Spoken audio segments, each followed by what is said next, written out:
Bueno, buenas noches a todos. Hoy, escuchando a todas las exposiciones, todas muy interesantes y muy removedoras, porque estaba vinculado a lo que yo había preparado para decir, me conmovió mucho la propuesta vibrante del colega cubano allá, sentado allá atrás, porque además me hizo recordar también, supongo que a la edad que tiene él, no sé qué edad tiene, pero yo era joven en ese momento, me tocó vivir, nos tocó a varios vivir, como parte de ese proceso de salir de una dictadura, ir hacia una democracia, lo que acá se llamó el fenómeno de los semanarios, que fueron una serie de publicaciones, casi todas semanales, hecho un poco a los ponchazos, muchas de ellas partidarias, que habían reunido a periodistas muy jóvenes para tratar de ir abriendo espacios. Fue una época muy dura, creo, tras escuchar el relato de hoy, uno empieza a relativizar que es duro, ¿no? Porque cuando yo escuchaba lo de hoy, yo decía, esto fue duro, pero no sé si fue tan duro como lo que decía el colega hoy. Con censuras, con sanciones, con clausuras. En una época, en una de ellas yo fui redactor responsable y como tal era convocado cada 2 o 3 semanas a ir a alguna dependencia policial y a ser interrogado en forma pesada. A veces yo no sabía para qué me estaban llamando. Y fue uno de los espacios por el cual se fue abriendo camino hacia la libertad de prensa, que también era una forma de libertad de todos. Y además se estableció una relación de complicidad muy interesante y muy rica entre las publicaciones y la gente. La gente esperaba ávido el que escribía yo y el que escribían otros. Y dejó preparada para cuando vino la democracia por lo menos 2 caminos interesantes. Uno, para usar una expresión que acuñaron los españoles, que vivieron una cosa parecida sobre el final del franquismo, con el surgimiento de nuevas publicaciones, que es lo que ellos llamaban los escaños de papel. Muchos de los que después empezaron a asumir responsabilidades políticas cuando vino la democracia, empezaron a hacer sus primeros armas escribiendo en muchos de estos semanarios. Y la otra cosa que dejó es, bueno, una generación de los siguientes periodistas que cumplieron un rol muy importante en la salida, ya en la democracia, ¿no? Es un rol yo estuve en eso y como muchos de mis colegas que estuvimos en eso, no quisiera volver a vivirlo porque volver a vivirlo es volver a una dictadura y nadie quiere eso. Pero sí estoy orgulloso de haber cumplido ese proceso. Y además debo decir que con excepción de Federico, por la fortuna de que es más joven que nosotros panelistas estuvimos en esos procesos y en un momento dado los 3 estuvimos en la misma publicación. Exacto. Con el advenimiento de la democracia, el tema del rol del periodismo y de la libertad de prensa cambió. Es decir, aquella idea propia de toda dictadura que lo primero que hay que acallar es la prensa porque es la única manera que si se violan derechos humanos, si se atropellan asociaciones, organizaciones civiles, organizaciones sociales, si se cae en corrupción, no hay cómo saberlo, ¿no? Bueno, en ese sentido, puede decirse que en Uruguay la libertad de prensa funcionó con mucha amplitud, no perfecta, pero casi, y además las imperfecciones eran fácilmente detectables, fácilmente denunciables, y en algunos casos habría que ver cómo era, ¿no? Una de ellas era muy frecuente, es muy frecuente todavía hoy, que desde los gobiernos se ejerza presiones, entre comillas, indebidas a los medios. Y digo que esto es relativo porque, bueno, los periodistas que deberíamos tener la espalda dura, decimos, informamos y opinamos cosas que obviamente van a molestar a los gobernantes. Entonces ellos reaccionan como corresponde. Y a veces sí ejercen esas presiones que si uno las observa bien, si se ejercían sobre medios presionables. Los políticos no son tontos, saben a quién presionar y saben con quién no meterse.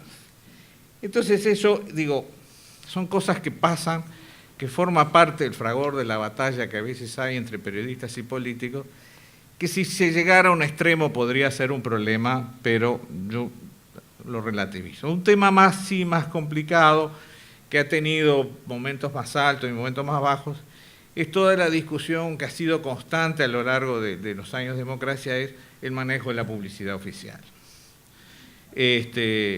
Usada a veces con fines de favorecer a determinados medios y castigar a otros. Y el tercer factor, que no lo puedo comprobar, que es se acerca más al presente o al pasado muy reciente, es muy fácil a veces decir, hay mucha libertad de prensa en Uruguay en un momento en que el periodismo no es el que era, donde no está informando con el rigor que debería informar, ni está cuestionando con el espíritu crítico que es propio del periodismo. Entonces, ante esa laxitud, estamos todos muy conformes. Estamos todos muy bien, nadie se enoja, entonces no sabemos si se está poniendo a prueba o no esa libertad de prensa. Lo que sí hemos tenido que aprender a manejarnos es en estos nuevos tiempos, que no nos ha tocado en Uruguay, pero lo estamos viendo en otros lugares, de estas dictaduras elegidas por voto, donde sin tropas, sin meter el cuartelazo, se han inventado mecanismos de limitación a la libertad de prensa que son realmente increíbles, y digo, bueno, el caso de Venezuela, lo que ha pasado en Argentina, lo que ha pasado en Ecuador, ¿no? Donde el propio presidente mete pechera en un tribunal y casi que le dicta la sentencia al juez, ¿no? Donde ha habido mucha intimidación, amedrentamiento, creación de leyes que limitan la libertad de prensa, confiscaciones y el uso de un poder judicial que perdió toda su inteligencia. Y empiezan a surgir aún hoy en democracias constitucionales con una sociedad civil activa amenazas nuevas hacia esta libertad de prensa.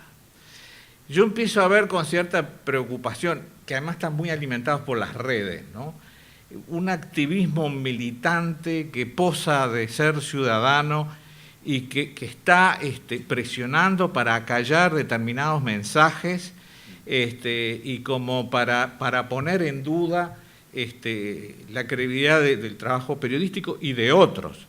Doy un ejemplo muy reciente. Los que han seguido las discusiones en redes sociales los pueden ver.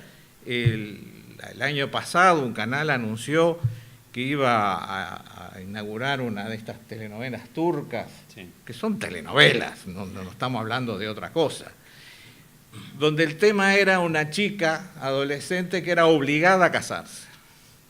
Y entonces salió en las redes todo un movimiento para decir que esa telenovela tenía que ser censurada porque promovía el abuso sexual y el acoso sexual y el casamiento obligatorio.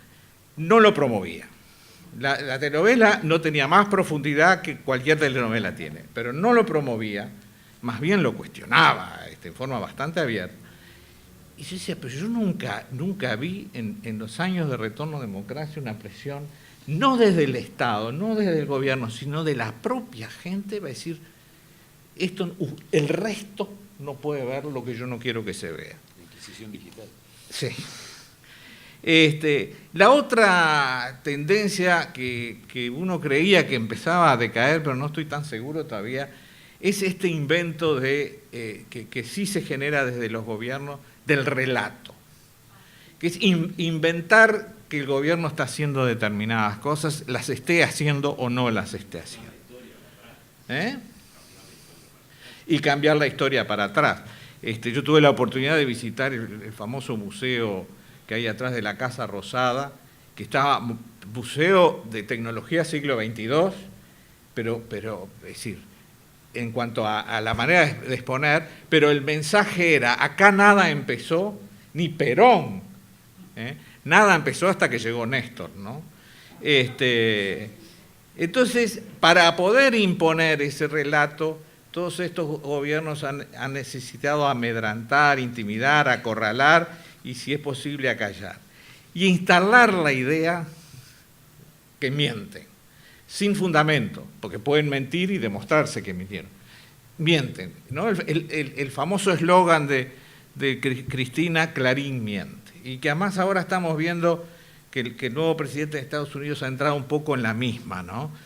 Mienten, que es una manera de desacreditarlos y hacer perder presencia. Si lo logrará Trump o no, no sé.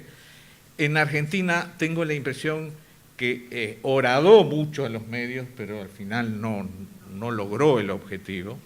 Pero bueno, está eso, el relato, el cuento inventado, lo que ahora algunos seguidores de Trump llaman la verdad alternativa. Es decir, hay una verdad que es la verdad y otra que por las dudas es la nuestra, ¿no? Y además en una situación donde se hace muy difícil distinguir la verdad de la mentira en la medida que en las redes corre de todo. Y entonces llega un momento, una colega me decía que si sale una noticia en las redes que es totalmente mentira, en los medios, ¿qué hacen? Bueno, si es mentira, lo ignoran. Entonces la reacción de las redes es, están desconociendo por algún motivo conspirativo, están desconociendo una noticia que es relevante. Los medios deciden, no, vamos a investigarla y a demostrar que es falsa esta noticia. Quieren demostrar que es falsa para... Entonces me decía la colega, no sabemos hacia dónde ir, ¿no? Entonces hay ahí estos fenómenos nuevos que me parece que están afectando la libertad de expresión y de prensa, y que creo que es la sociedad la que tiene que entrar a reaccionar. A veces pienso, siempre me acuerdo que aquel famoso fenómeno de Orson Welles narrando la novela de Wells, La Guerra de los Mundos en radio, que era un elemento tecnológico tan nuevo, que la gente reaccionó con mucha ingenuidad ante eso. Y yo a veces pienso, si no es que ante estos fenómenos, las redes y esto, tan nuevas, la gente no está reaccionando con igual ingenuidad. Y el último problema que quiero tocar es el económico. Todas estas transformaciones tecnológicas han cambiado los formatos periodísticos y han cambiado su modelo de negocio. Durante un siglo el gran negocio era la publicidad, que financiaba todo. Buenos sueldos para los periodistas, para los mejores periodistas, pagar un pasaje y un tren a Bruselas para cubrir el atentado, es decir, se podía hacer todo. No se ha encontrado un sustituto y mientras tanto tenemos muchísimo para leer y para informarnos en las redes, pero ya no de la misma calidad. Y me parece que ese es un tema que como sociedades libres nos debería preocupar. Muchas gracias.